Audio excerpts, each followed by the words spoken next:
Welcome to Mamata Reddy talks. Bharat అంటే ఏంటో, భారత్తో యుద్ధం అంటే ఎలా ఉంటుందో, ఆపరేషన్ సింధూర్తో అటు పాకిస్తాన్కు, ఇటు చైనాకి, మరికొన్ని పాక్ మిత్ర దేశాలకు, భారత శత్రు దేశాలకు ఆల్రెడీ అర్థమైంది. భయంతో వణికిపోతున్న శత్రు దేశాలకు దడపుట్టే విధంగా భారత్కి చిరకాల మిత్రదేశం రష్యా మరో బంపర్ ఆఫర్ ఇచ్చింది.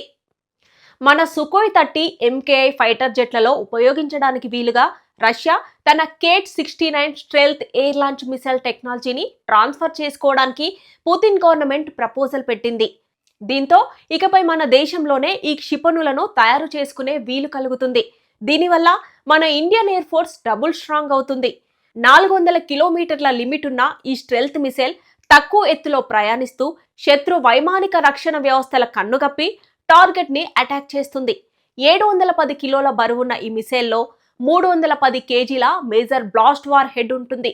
ఈ మిసైల్ ని టాక్టికల్ మిసైల్స్ కార్పొరేషన్ డెవలప్ చేసింది.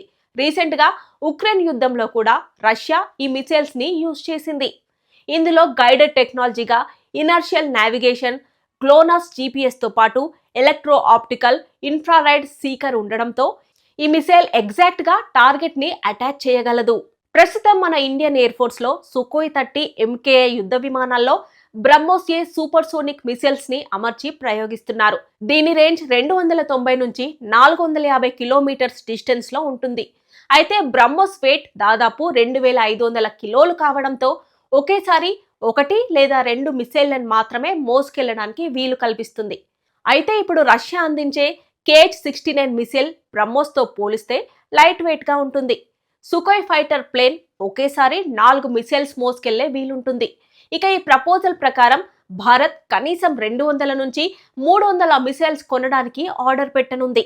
అప్పుడు రష్యా కొన్ని మిసైల్స్ ను అక్కడి నుంచి ఎక్స్పోర్ట్ చేస్తూనే మన భారతదేశంలో తయారు చేసుకోవడానికి వీలుగా వాటి టెక్నాలజీ బ్లూ ప్రింట్ ను మనకు అందిస్తుంది.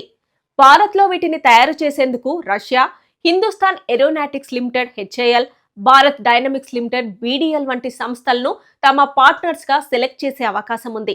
ఈ మిసైల్ డీల్ వస్తే చైనా పాకిస్తాన్ బార్డర్లో మన ఇండియన్ ఎయిర్ ఫోర్స్ స్ట్రెంగ్త్ మరింత మెరుగుపడుతుందని రక్షణ నిపుణులు చెబుతున్నారు. అయితే అమెరికా ఆంక్షలు, పశ్చిమ దేశాలతో భారతదేశానికి పెరుగుతున్న రక్షణ సహకార నేపథ్యంలో 2026 స్టార్టింగ్ లో ఇండియన్ గవర్నమెంట్ దీనిపై ఒక డిసిషన్ తీసుకునే అవకాశం ఉంది. రష్యా ఆఫర్ భారతదేశానికి ఒక ప్రధాన వ్యూహాత్మక అవకాశంగా పరిగణించవచ్చు. ఇది మేక్ ఇన్ ఇండియా సంకల్పానికి సైతం ఎంకరేజ్మెంట్ ఇస్తుంది.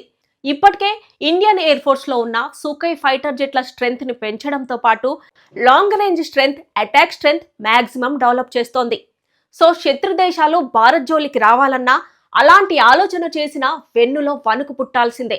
ఇలాంటి మరెన్నో ఇంట్రెస్టింగ్ టాపిక్స్ మిస్ అవ్వకుండా ఉండాలంటే ఛానల్ ని సబ్స్క్రైబ్ చేసుకోండి. Thanks for watching.